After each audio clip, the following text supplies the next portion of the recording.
Howdy there folks, Quinn of Snazzy Labs. This really wasn't a video that I planned to do, but a lot of you kept asking. So here it is, my new car.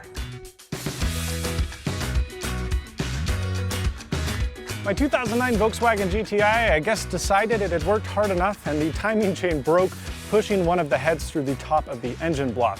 Engine totaled. The car wasn't really worth enough for me to spend the money and effort rebuilding it, so I just decided to salvage it, and I purchased a 2015 Mercedes C300, which I have fallen in love with. I looked at a lot of different cars that were within my price range and kind of came to the conclusion of getting this one. I got an extremely good deal, and it's really a fantastic ride. Let's take a closer look. I've always kind of pegged myself as a BMW guy, and I've never really liked the way that the Mercedes vehicles have looked. However, these last couple of years, I think their design is amongst the best in the industry. And while diehard Mercedes fanboys don't seem to like the design, the rest of us do. And I think this car looks fantastic from the outside. Normally, aspirated engines really struggle at the altitude we're at in Salt Lake, so I decided to get a 2-liter 4-cylinder turboed engine instead of a normally aspirated V6. And this thing is pretty peppy. It's actually a similar engine to what was in my GTI, although this car is a couple pounds heavier, so it's ever so slightly slower. However, there is a stage 1 tune that I can do, that I plan to do, that will add, from what I've read and from what forums are indicating to me, about an additional 40 horses, which is quite a lot for a couple $100. So excuse my pasty legs, but now we are inside the cabin of the car, and this is really what sold me on the car. Yes, it has a cool engine. Yes, it looks fantastic from the outside, but this is really what sold me, because compared to every other car in this class, it just felt right. It felt nice.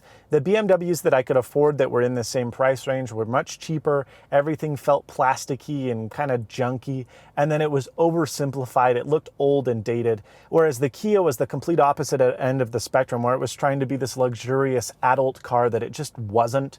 And so they'd have fake plastic wood trims and then cheap leather accents on the seats that just made it look tacky. And this car, I think, looks fantastically nice. You've got this aluminum trim everywhere, and then you've got this vent style, which reminds me kind of like an airplane. Well, it's like an aviation style design. It also reminds me, ironically, a little bit of the Bugatti. But it's a very, very, very nice looking interior. The center console is wrapped in this glossy plastic, which we all love, right? No, we hate glossy plastic. Stop it.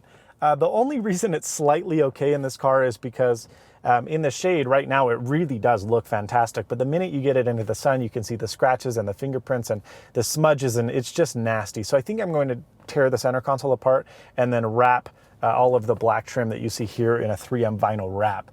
Speaking of vinyl wraps, this video is brought to you by Slick Wraps. Not only do they make vinyl wraps like every other company, especially that company up in Canada, but the reason Slick Wraps is better is it's American made, and they do wood skins, they do cork skins, they do custom printed skins with Justin Maller art. I mean, it really is the bomb. Check them out at slickwraps.com, and we appreciate them for sponsoring Snazzy Labs.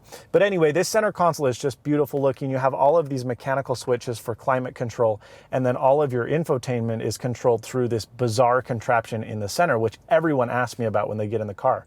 No, this is not the gear selector. Yes, it's completely ridiculous because it's actually redundant. There's a touchpad in the center which allows you to navigate through the menu system in a very inefficient and slow way, if you ask me.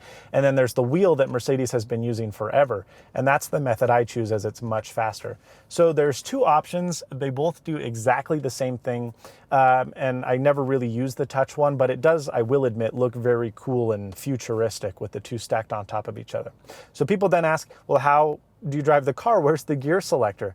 The transmission and the drive select is actually here on one of these steering stocks. You can pull down for drive, push up for reverse, push into the middle for neutral, and then push the button in for park.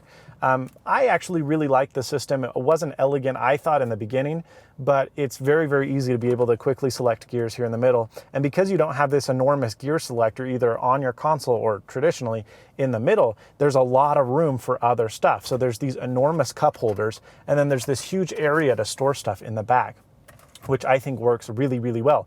And then furthermore, the center console is very, very narrow and skinny. So the car feels more spacious than a lot of other cars do in this price range and in this mid-luxury kind of class. But, you know, everything from the aluminum window switches, which are friggin' fantastic. Every single switch is aluminum. It's not plastic covered in some metal. They're legitimate aluminum switches, which I know is stupid, but I love. The fact that the headrest is automatically adjustable and the seats are fully adjustable with lumbar support and extended leg support for someone that's 6'4", that's really nice. And then just the silver, very pleasant looking accents everywhere, I think do a great job. One thing I am severely disappointed in is the Burmester sound system. Burmester is this douchey, pretentious kind of historically hyper audiophile rich guy brand, like Bang & Olufsen, but 5 times worse. And they've historically, you know, rather than making ridiculously nice stuff for a lot of money, they make ridiculously okay stuff for a lot of money. But this stuff inside this car is crap. It's just Chinese drivers that are branded with their logo. They sound almost worse than my Volkswagen GTI, which is a notoriously bad sound system. It is not a premium sound system by any stretch, and I am extremely disappointed in it. And I'm so disappointed in it that I think I may spend, you know, $800 to pull all of the main speakers out and replace them with focal drivers, which will sound a lot better. And then I can just install the crossovers in the door. But the interior of the cabin is absolutely remarkable. These floor mats that I know a lot of people have been wondering about, again, every time I get in the car, people ask about those too, is from a brand called Autopreme. They're currently running a Kickstarter that I believe ends tomorrow, but you can check them out on their website and continue to order after the Kickstarter is over. And they are these beautiful faux leather mats that not only look fantastic, but they feel fantastic. And they're extremely durable and rugged. All you have to do is vacuum them and then wipe a wet rag over them, and they look as good as new. I think they look much, much better than rubber floor mats. But they're not as fragile as carpet floor mats. So they're really the best of both worlds. I think they look fantastic. You can check those out at autopreme.com. And that's pretty much it for the interior, and that's pretty much it for my car tour. Well, guys, that's all for me. Thank you so much for watching, and as always, stay snazzy.